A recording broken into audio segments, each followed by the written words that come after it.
Okay, people, we're starting to look like a real ukulele here. So we've stained and varnished all the pieces, and I finished the fretboard, so we hammered all those in, rounded them all off so they're nice and soft here on the ends. We've done 2 coats of stain, 3 coats of poly, so we've got something pretty nice now.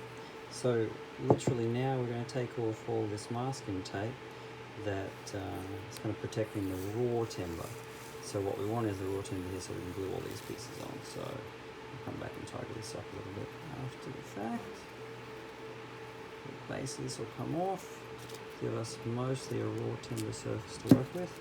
We'll take this one off as well.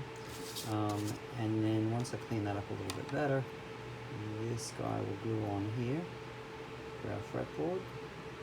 My nut will sit there, my nut will sit there, fretboard on here, and then I'll take this blue tape off as well, and we'll have our bridge glue on there. And once we've got that, the last thing to do, put the tuners and the strings. Now, because these are glued parts, I'll have to wait about 24 to 48 hours once I glue these pieces before I start to tighten the strings.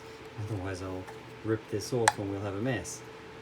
But that's the next step, so I'm going to get gluing and we will be almost done. Thank you, mate. Have a good one.